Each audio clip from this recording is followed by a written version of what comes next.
They have the world on the brink of disaster. This situation is very serious, and we don't have very much time. They claim to have nuclear capability. They could sell it to a terrorist organization. Their leader controls the minds and hearts of his people, like communist dictators from another era. The iron fist is stronger than anything we've seen anywhere else. It's the most successful totalitarian regime ever constructed. Why has this once strong and independent people allowed one of the most repressive regimes to survive? This goes with the Korean tradition of monarchical power. How has North Korea arrived at its unique and perilous place in the world today?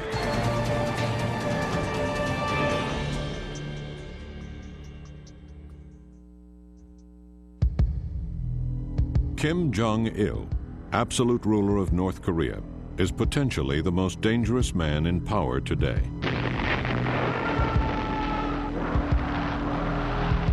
The man behind a virulent campaign of propaganda against the United States, Kim now claims to possess nuclear weapons and says he will use them if his regime is threatened.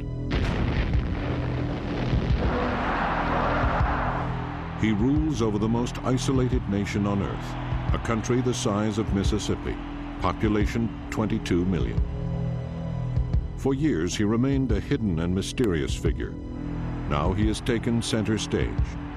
Yet his true intentions and nature are still open to debate. He was portrayed as basically a very weird kind of person that you had no idea what he was going to be like. But when I met him, he was actually quite charming. He may not have a balanced personality. Sometimes he's very, very reckless, and sometimes he's very calm. But he's quite bright and almost brilliant in his thinking. He's nobody's fool, but he's apparently a very quixotic, compulsive, rather rash man. That aspect of him is worrisome. In a leader who's going to have his finger on a nuclear trigger, maybe. The full extent of Kim's nuclear capability is still unclear. But if he actually possesses atomic weapons or the materials to make them, the threat reaches well beyond the region. North Korea is ready to sell nuclear missile, nuclear weapons to any buyer at reasonable prices. You can't stop a handful of plutonium, which is all it takes to make a bomb, a sort of grapefruit-sized lump, from getting out of North Korea. One of the things I fear about a nuclear North Korea is that it will sell plutonium to the likes of Osama bin Laden. The reality of nuclear weapons in North Korea could also lead to a perilous new arms race. Immediately, Japan will go nuclear. Then you have China will be alarmed. So no time will you have Sino-Japanese arms race. These are huge countries. By all standards, the situation in Korea is difficult, the options limited. While the Bush administration does not rule out military action, the consequences of a second Korean War could be catastrophic. The North Korean military is the 5th largest military in the world. It has over 1.2 million in uniform and has the ability to mobilize 2 to 3 million more. They have the largest submarine fleet in the world. They don't view using chemical weapons as a weapons of mass destruction. They see it as part of their normal doctrine. Even without their use of missiles and unconventional weapons, an attack on North Korea could result in a devastating retaliation. Thousands of artillery rockets hidden in the hills just north of the border could reach South Korea's capital, Seoul, only 30 miles away, in under 3 minutes. In 1994, the North Koreans said if anyone thinks they'll be contemplating an attack on North Korea, we can turn Seoul into a sea of fire. There's no bigger threat than that. There are 12 million people in Seoul.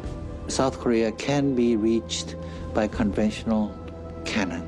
not missiles, not nuclear bomb. Since the invasion of Iraq, North Korean officials fear that they will be the next target of U.S. forces. But a crucial element of the American military strategy in Iraq was the expectation of support of the local population. In North Korea, this possibility is highly unlikely. What happened in Baghdad will not happen in North Korea. North Koreans are very well indoctrinated. Despite the enormity of their suffering over the last decade, that included a widespread famine in which more than 1 million people starved to death, the vast majority of North Koreans do not appear to hate their leader. The level of popularity enjoyed by Kim Jong-il is unquestionable.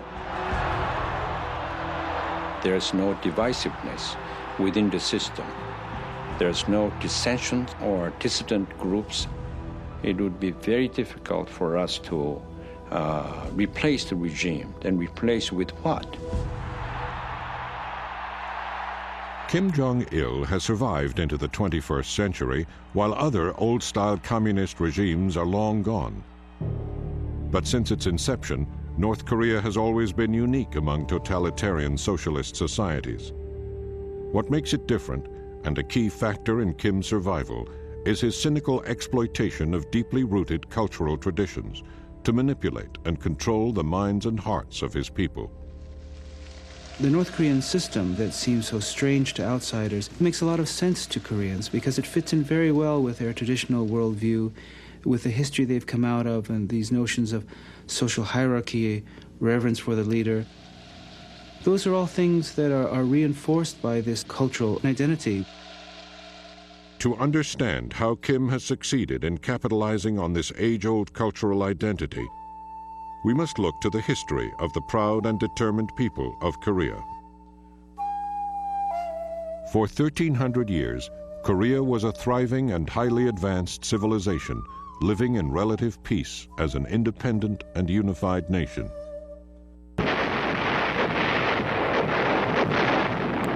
But Korea's unique position in the geography of the region made it a tempting target. As the 20th century approached, Japan invaded the peninsula with the intention of conquering the mainland. Instead, they took Korea. Korea remained a colony of Japan for 35 years. Koreans were given Japanese names. The speaking of Korean was discouraged. The eating of Korean food was derided. And when they were crossed, the Japanese could be very brutal. The Japanese forced tens of thousands of young Korean women to work as sexual slaves, essentially, for the Japanese military, the so-called comfort women, as well as mobilizing hundreds of thousands of Koreans for forced labor in Japanese mines and factories. They imprisoned and killed thousands of Koreans who resisted. It was a policy of cultural obliteration of Korea's independent identity. Japan is finished as a major world power. Japan's dream of empire finally ended with their defeat in World War II. For the first time in over 50 years, Koreans saw hope for their freedom and fully expected to once again become a peaceful, independent nation. But while the United States had extensive plans for post-war Japan, it was almost totally unprepared for what to do with Korea. But Russia was prepared. Just prior to Japan's surrender, Soviet troops swept south deep into Korea. The U.S. had no forces in place to prevent them from occupying the entire peninsula and was frantic for a solution. On August 10th, 1945, there was a meeting of senior leaders of the U.S. government. Around midnight, they sent two colonels, one of whom was Dean Rusk, our future Secretary of State, into another room with instructions to draw a line across the Korean Peninsula where the United States would divide occupation duties with the Soviet Union. Mr. Rusk said in his memoirs that he had no preparation for this task, and all he had was a National Geographic map.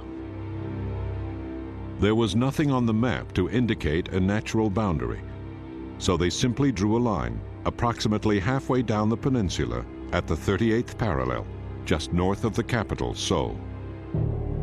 In the years that followed, this arbitrary border hardened into a barrier, separating families and loved ones from each other. This was a disastrous decision. The Koreans had no input on the country being divided. They were bitterly opposed to this. No Koreans accepted this dividing line as anything permanent, and most wanted to get rid of that line at any cost. One man determined to reunify Korea at any cost is Kim Il-sung, the legendary father of Kim Jong-il. Chosen by Soviet Premier Joseph Stalin to lead North Korea, he will become like a god to his people. But his dream of reunifying his country will result in a devastating catastrophe.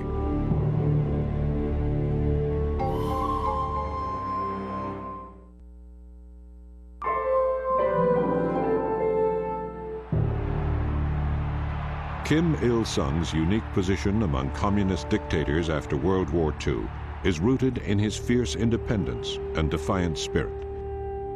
He begins his career as a guerrilla fighter against the hated Japanese. Kim wasn't just a Soviet stooge like some of the people that Stalin was putting into power in Eastern Europe. He was a genuine nationalist that the Koreans could respect as someone who really spent his whole life up to that point fighting the Japanese. And he did seem to have a certain charisma. The legends of his daring do, of course, were very much used, and the cult of personality immediately began to be put in place and has continued to this day. The systematic development of Kim's cult of personality depends primarily on a ceaseless campaign of propaganda. It seems as if Kim Il-sung was the sole independence fighter against the Japanese. That Kim Il-sung is a military genius. That's how children are taught. We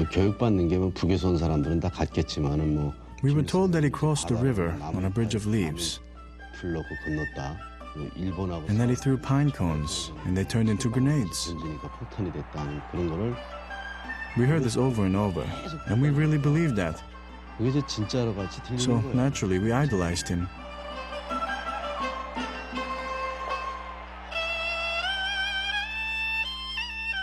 The idolization of Kim Il-sung goes beyond the usual barrage of half-truths and hyperbole. Kim enhances his godlike image by exploiting long-held cultural traditions rooted in Confucianism. He developed an ideology called the Juche, that is self-reliance, which is based on Confucian civilization. It's Confucian civilization in the sense that you have the family system, and the state is an extended version of the family, and therefore the leader is a father. And North Koreans think that way about their leadership. The leadership they support because they're the parents, and they don't choose their parents. They're simply there. That's what underlies the Juche ideology. Juche uses the kind of organic metaphor of the whole society, the state as a single body, with the head being the leadership and the people being the main body of the society, and that you can't have one without the other. People have to move as one entity. Unlike Marxist-Leninist ideology, this is more spiritual determinism-based doctrine, which is Confucianism. When you have the will, you can move the mountains.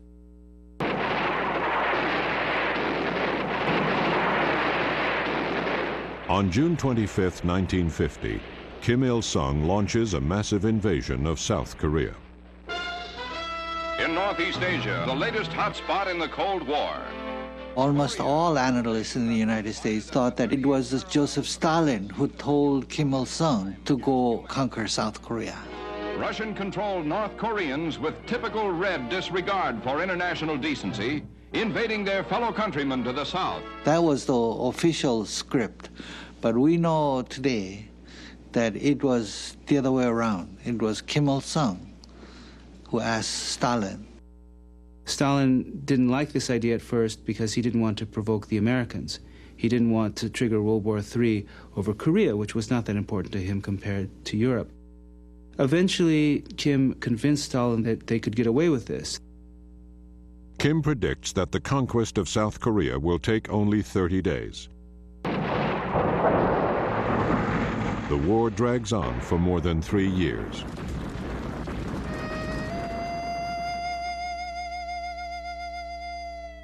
The tragedy is still vivid in my mind.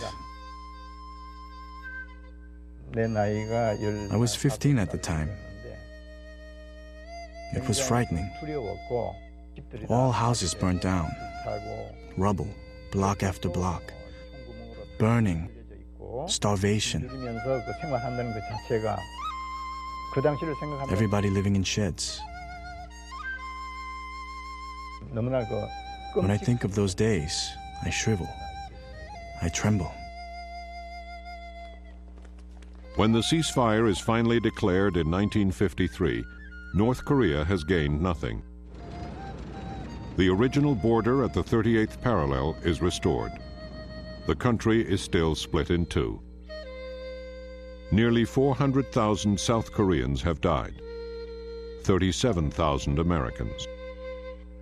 North Korea and its ally China have lost 1,400,000. The Soviet Union has suffered virtually no casualties.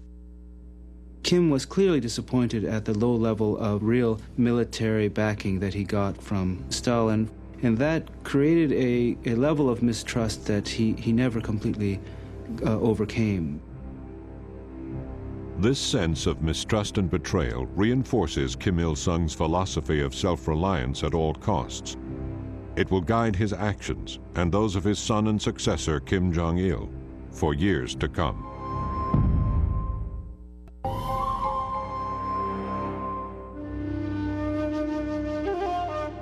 Beneath the smiles of Kim Il-sung and the leader of Communist China, Mao Zedong, by the 1960s, tensions are brewing. The Chinese wage what they call the Great Cultural Revolution in China, and they come to Korea and they tell Kim Il-sung that you are a bad communist, you look too fat, and you have so many palaces in the different resort areas, and how can a very frugal communist act in that fashion? Kim Il-sung don't stand for this and kick them out and recalls the ambassador from China and tell Chinese ambassador to go home. Nobody could tell North Korea what to do. This is the environment in which Kim Il-sung's oldest son, Kim Jong-il, begins his rise to power. His rapid ascension through the ranks culminates in 1980. Kim Il-sung, known to all as Great Leader, officially designates Kim Jong-il as successor. He is now to be known as Dear Leader. Suddenly this myth appears that Kim Jong-il was born on sacred Mount Paektu, a mythical place where the Korean people supposedly originated in the far distant past, and that at the time of his birth, in the middle of February, flowers bloomed, there was a double rainbow in the sky, and the whole world knew that a great new leader had been born. In reality, Kim Jong-il is born in a Russian military camp in the Soviet Union on February 16, 1942. At the end of World War II, he moves with his family to Pyongyang, the new capital of North Korea. Little is known about Kim Jong-il's early life. His first job, at age 22, is in the propaganda section of the party. He made propaganda films, he made musicals, he staged plays.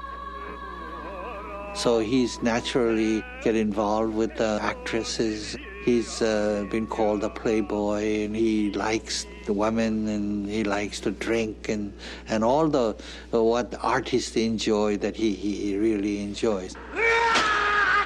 He particularly likes certain genres of films, such as horror films, including the Friday the 13th series, Elizabeth Taylor films, and westerns. At some stage, he decided that the actresses and actors in North Korea were not very good. And so he said, I would like to have Miss Chae, who is one of the more noted actresses in South Korea, here to make movies. And so they kidnapped her. In 1978, Chae Yoon-hee is kidnapped by North Korean agents. When she arrives in North Korea, she is greeted by the dear leader himself. There was a voice. Welcome to North Korea. I am Kim Jong-il. I felt I was now to be killed. I felt as if all my blood fell down to my feet. 6 months later, Miss Chae's husband, the renowned film director Shin Sang-ok, is also kidnapped.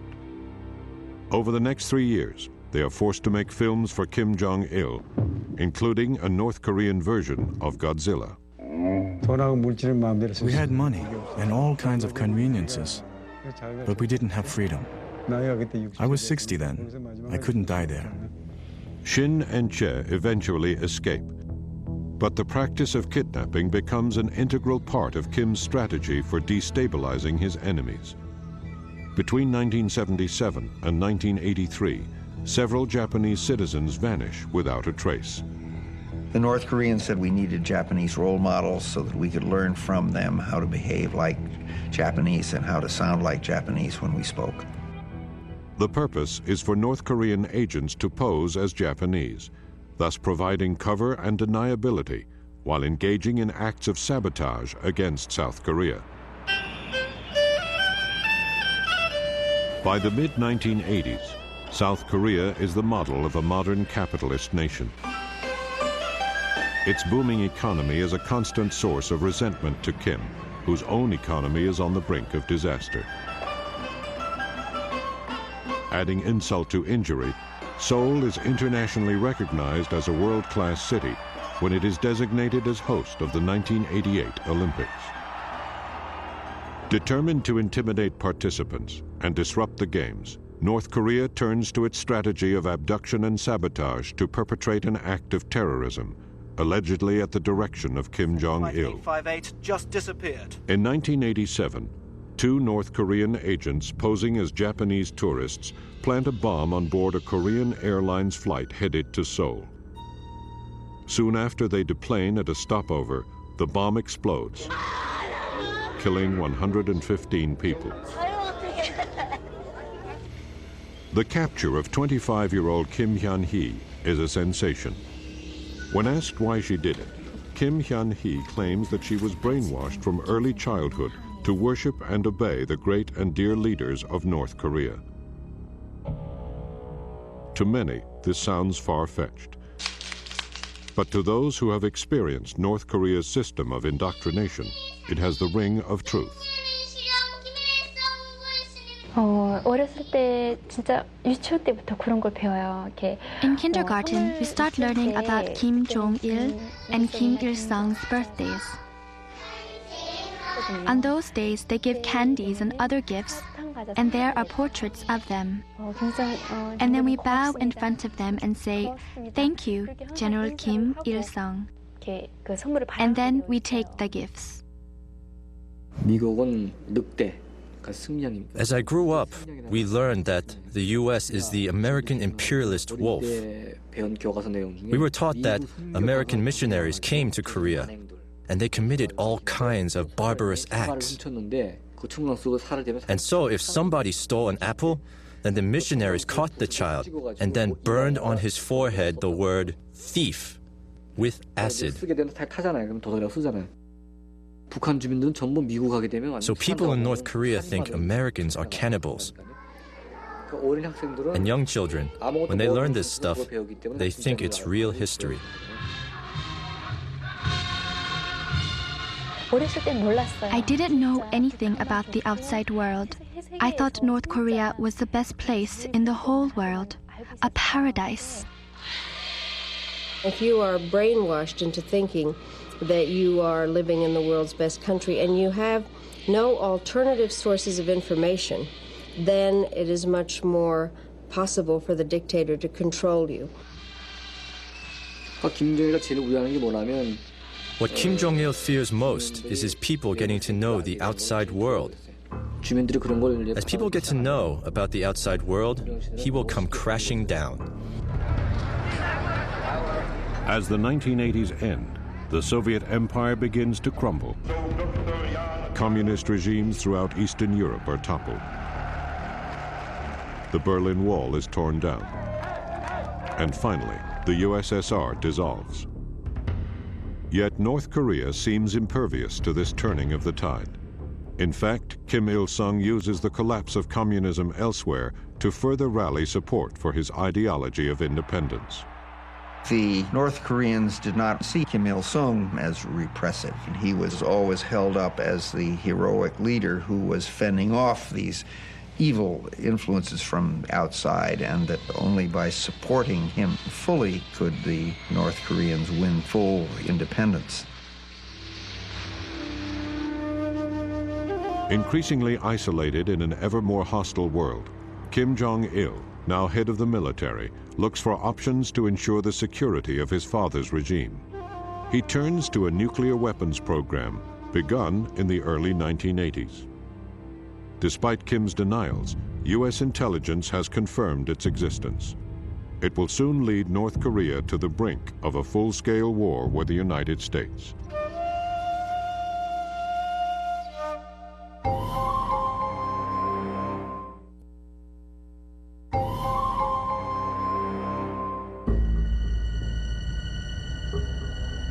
On the morning of June 16, 1994, President Bill Clinton calls together his top advisors for what amounts to a war council.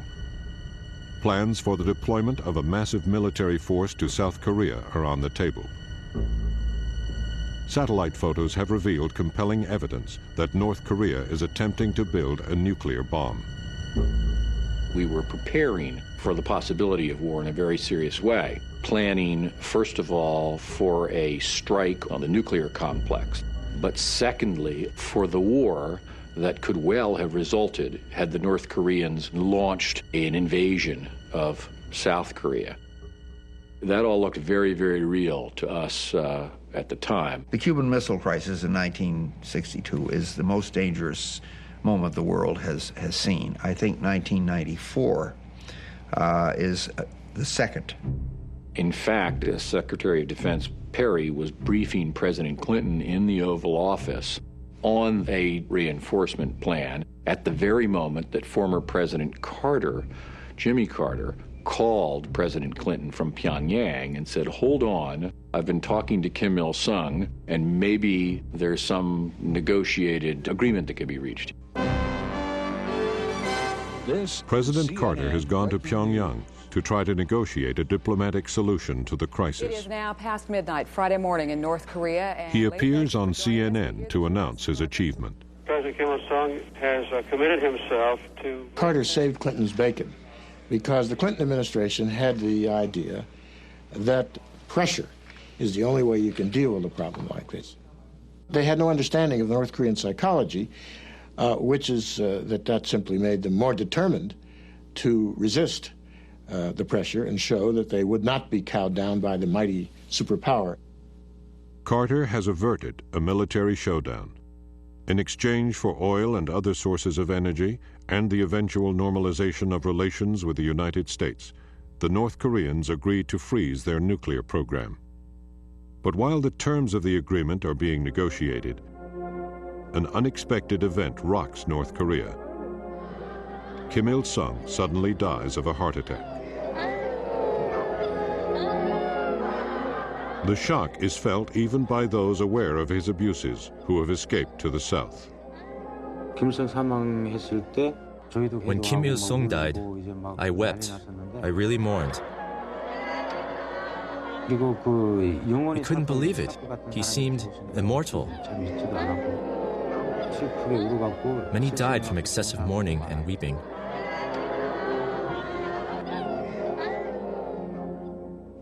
I felt, okay, this is the end.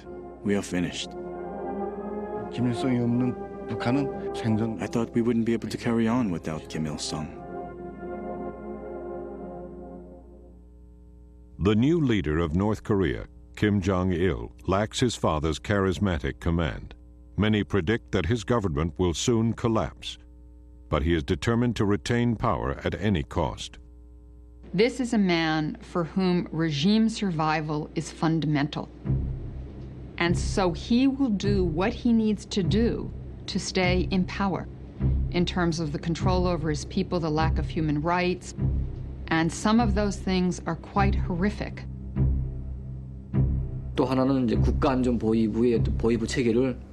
The national security system has been strengthened under Kim Jong-il. The political surveillance expanded. In the past, people were taken away, imprisoned with discretion, but now they just don't care. They openly pick up people and then put them in prison, and they disappear without leaving a trace. Many disappear into a system of prison camps, hidden between the mountains near the northern border. The only known photographs of the prisons themselves are satellite pictures. These sketches were drawn by former prison guard An Myung-cha. I was a prison guard for 8 years, and I saw brutal stuff. Think of Auschwitz during World War II. In Auschwitz, they specialized in killing people fast. In North Korea, they kill them as slowly as possible. They told me that the inmates were political criminals and disloyal, so if they attempted to escape, we could shoot them to death. In 1994, An learns that his father has been overheard criticizing Kim Il-sung. He knows he will have to escape North Korea or face dire consequences. I had done nothing wrong. My father was branded as a traitor, and then he was killed. My mother was also accused of being a traitor and put in prison. My brother was killed too. So I had to escape somehow, even if that meant death. The Duman River marks the border between North Korea and China. It is patrolled by North Korean agents who often shoot to kill people trying to escape. After several attempts, An makes it safely to the other side. Others are not so fortunate. Despite the risks, by the mid-90s, an increasing number of people attempt to flee North Korea, not only because of the growing repression, but primarily because of the country's ever-deepening economic crisis. They're in economic trouble, partly because they don't run their economy very well. But by the mid-90s, you then have a series of natural disasters, floods, etc., that lead to serious famine.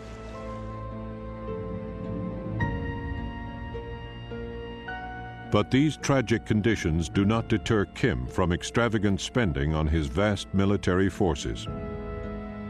He starves his people at the expense of providing for his military.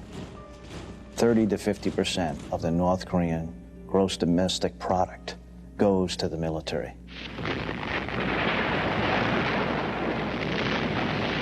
In 1998, North Korea launched a rocket over Japan.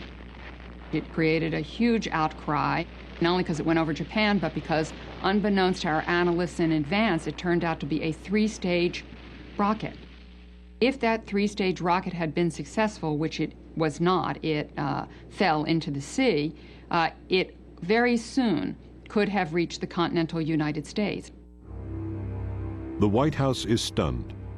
The hope for a peaceful progression in relations has collapsed on both sides. When North Korea made its nuclear freeze agreement with the U.S. in 1994, we got up front what we wanted. They stopped their nuclear program that could have made 30 nuclear weapons a year in a very short time if it had not been stopped. So they felt they'd given up quite a lot. They got promises. After this agreement was concluded in 1994, the Republicans take over Congress. Clinton faces real opposition to this agreement he's just concluded. You softy, you've just given away the store to North Korea. So Clinton just didn't carry out most of this agreement. And many people in the Clinton administration thought, well, North Korea will collapse anyway. We don't have to carry it out. In the meanwhile, the military men in North Korea are going to Kim Jong-il and saying, you sucker, you've been conned. When Kim launches his long-range missile, Clinton is compelled to rethink U.S. policy towards North Korea. Following South Korea's lead of dialogue with the North, in October 2000, the president sends his Secretary of State, Madeleine Albright, to Pyongyang for direct talks with Kim Jong-il. I went having been briefed on what kind of a weirdo he was from our own people. He was portrayed as reclusive-like, with many girlfriends and watching porno movies, and basically a very weird kind of person that you had no idea what he was going to be like. So you spend the pleasant time there? He was actually quite charming. While I knew all the terrible things that he had done, I could at least make the distinction that he wasn't crazy. He was very, very well prepared, responded without notes, was not only respectful, but also interested in what I had to say. The talks with Secretary Albright lead to a remarkable breakthrough. Kim Jong-il puts his missile program on the table. He offers to end all exports of ballistic missiles. He offers to freeze the production, deployment, and testing of all ballistic missiles with a range of 300 miles or more. This was extraordinary. It was indeed a moment of great hope.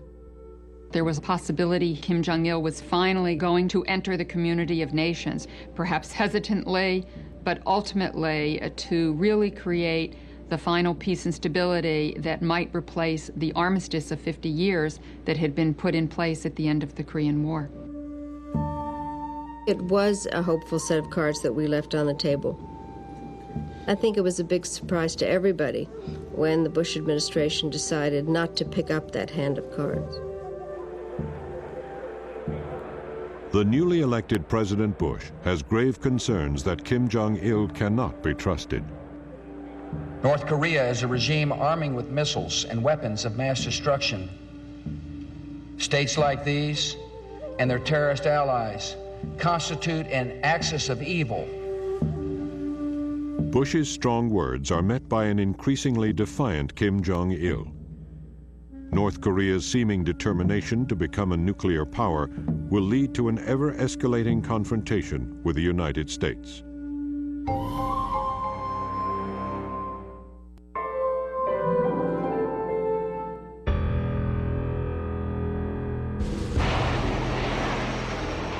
Fearing that he too will be targeted by precision-guided missiles, like those used against Saddam Hussein, Kim Jong-il goes into hiding for 50 days, shortly before the U.S. invasion of Iraq.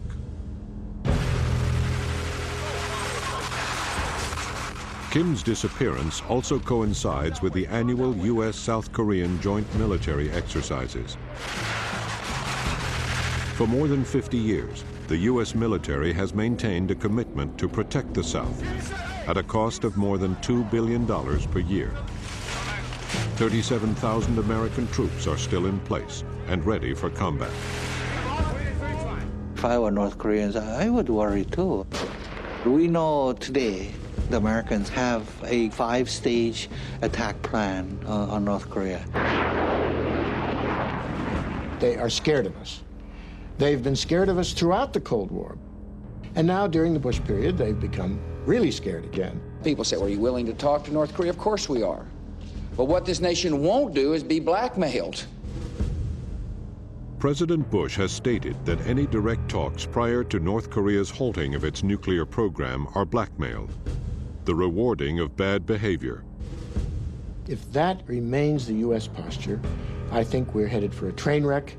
I think it will be very difficult to prevent North Korea from going ahead with a nuclear weapons program.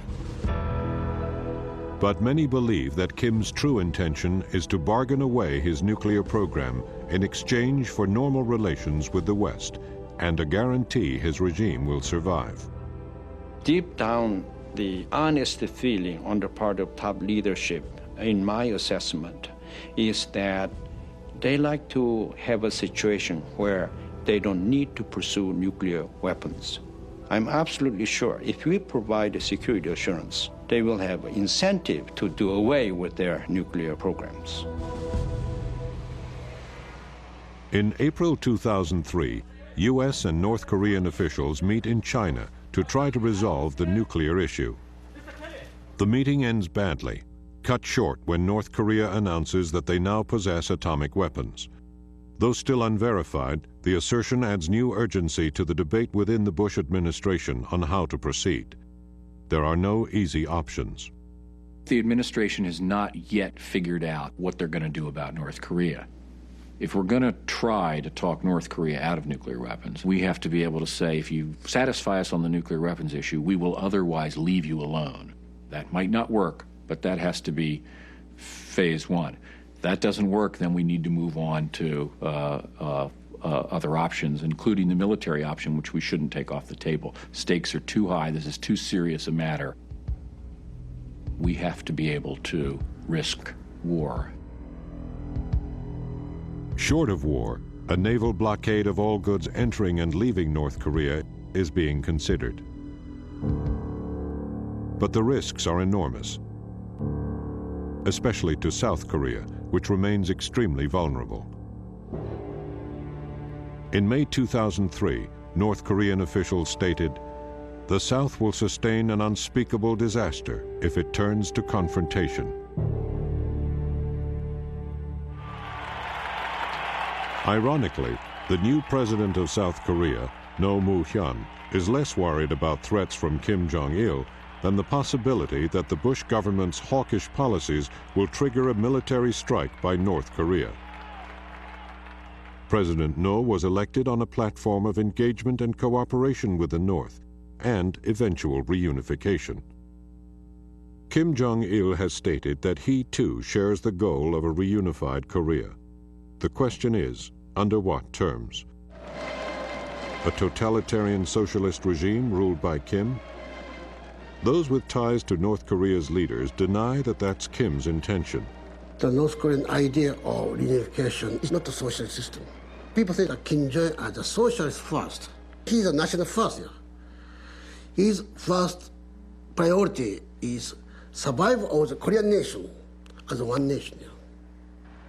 That means the North and South Korea coming together under umbrella of confederation. Political, economic system are kept intact. But for all his promising assurances, Kim has proved to be difficult to trust. His violation of agreements in the past has led to profound doubts about his true ambitions, and not only by the Bush administration. Many South Koreans are equally skeptical. Their pain-filled memories of the last time North Korea attempted to reunify the nation are deeply felt.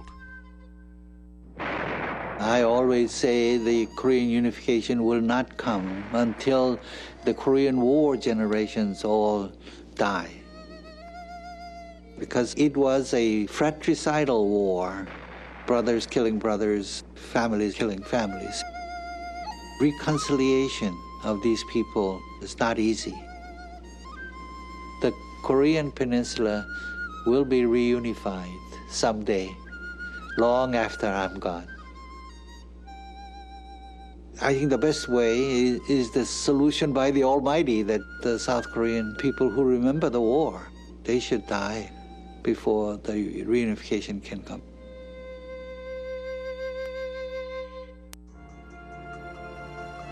Stay tuned for Page One, your first look at the front page of tomorrow's New York Times. Then, relive the early months of the Korean War, when General MacArthur's daring invasion turned the tables for American and UN troops. Our Time in Hell, the Korean War, next.